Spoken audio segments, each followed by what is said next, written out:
ജലദോഷം ആയതുകൊണ്ട് തന്നെ 2 ദിവസമായി കുളിയും നനയൊക്കെ നടത്തിയിട്ട്.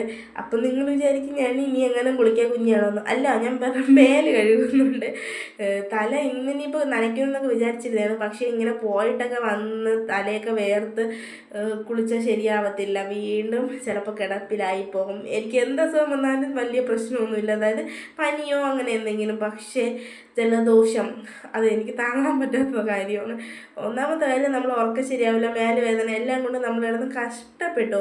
അതുകൊണ്ട് തന്നെ ഇന്ന് ഞാൻ കുളിക്കാൻ നിന്നില്ല. ഇന്നും മേലെ എല്ലാം കഴുകിയത്. മഗ്‌രിബിന് മുന്നേ കഴുകി കയറണമെന്ന് വിചാരിച്ചെങ്കിൽ അതൊന്നും നടന്നില്ല. മഗ്‌രിബിന് ബാങ്കൊക്കെയാണ് മേലൊക്കെ കഴുകി വന്നത്. പിന്നെ എന്താ പെട്ടെന്ന് പോയി ഓതി നിസ്കാരം കഴിഞ്ഞ് വന്നിട്ട് കുറച്ച് നേരം ചായയൊക്കെ കുടിച്ച് സീരിയൽ കണ്ട് അങ്ങനെ ഇരിക്കാമെന്ന് വിചാരിച്ച്. എൻ്റെ അമ്മ സീരിയലിൻ്റെ ആളാണ്. 7 മണി, അതായത് മഗ്‌രിബ് നിസ്കാരം കഴിഞ്ഞ് ഓതി കഴിഞ്ഞ് അടുത്ത ഇശായുടെ സമയം വരെ അമ്മ സീരിയൽ കാണും.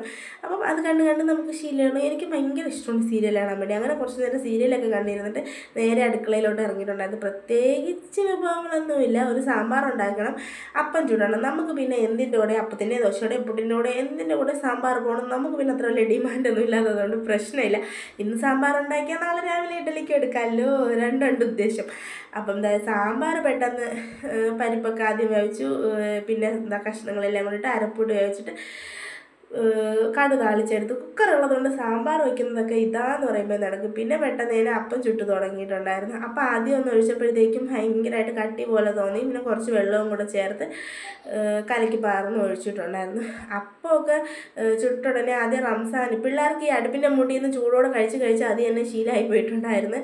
റംസാനിക്ക് ചൂട് കൊടുക്കാൻ പറ്റാത്തത് കൊണ്ട് ജസ്റ്റ് ഒന്ന് തണുപ്പിച്ചിട്ടാണ് കൊടുത്തത്. റിദാനിക്ക് ചുട്ടുടനെ അവനും കഴിച്ചിട്ടുണ്ടായിരുന്നു. പിന്നെ അതേ ഇക്ക വന്ന് കുറച്ച് നേരം ഇക്കാരോട് കളിച്ചുകൊണ്ടിരുന്നപ്പോഴത്തേക്കും റിദ ഭയങ്കര കരച്ചിലും ബഹളം. കാരണം ഞാൻ റംസാനും കൂടെ പോയി ഇക്കാരുടെ അടുത്തിരുന്നു, അവനെ എടുത്തുകൊണ്ട് പോയില്ല എന്ന്. അവനെ ഈ ഫുള്ള് കാണിക്കാത്തതെന്ന് വെച്ചാൽ അവൻ സ്നാക്ക് ഇട്ടുകൊണ്ടിരിക്കുകയാണ്. ഞാൻ ഫുള്ള് കാണിച്ചാൽ എന്നെ യൂട്യൂബിൽ നിന്ന് വീഡിയോ തന്നെ റിമൂവ് ചെയ്യും. അതുകൊണ്ടാണ് ഞാൻ അവനെ ഫുള്ള് കാണിക്കാത്തത്. പിന്നെ അവനെ ഒന്ന് ഇക്ക ഒന്ന് സമാധാനപ്പെടുത്തി കൊഞ്ചിച്ച് ഓമനിച്ചൊക്കെ എടുത്ത് വന്നപ്പോഴത്തേക്കും അവനും സെറ്റായിട്ടുണ്ടായിരുന്നു. പിന്നെ അതേ അപ്പമല്ലേ ചൂടോടെ ഇരിക്കുന്നതുകൊണ്ട് കൊതി സഹിക്കാൻ പറ്റിയില്ല. അതുകൊണ്ട് തന്നെ പിന്നെ വീഡിയോയും എടുത്ത് അവസാനിപ്പിച്ചാലല്ലേ എനിക്ക് ഇടാനും പറ്റത്തുള്ളൂ. അതുകൊണ്ട് പിന്നെ നേരെ അടുക്കളയിലോട്ട് ഇറങ്ങി അപ്പം എടുത്ത് കഴിച്ചിട്ടുണ്ടായിരുന്നു. അടിപൊളിയായിരുന്നു. ചില ദിവസം വെച്ചാൽ സാമ്പാർ വായിൽ വയ്ക്കാൻ കൊള്ളത്തില്ല, ചില ദിവസം വെച്ചാൽ ഭയങ്കര ടേസ്റ്റാണ്. അപ്പോൾ ഇന്നത്തെ സാമ്പാർ നല്ല അടിപൊളിയായിരുന്നു. അപ്പോൾ അത്രയുള്ള വീഡിയോ ഇഷ്ടപ്പെട്ട ലൈക്ക് ചെയ്യുക. Tata bye bye, see U.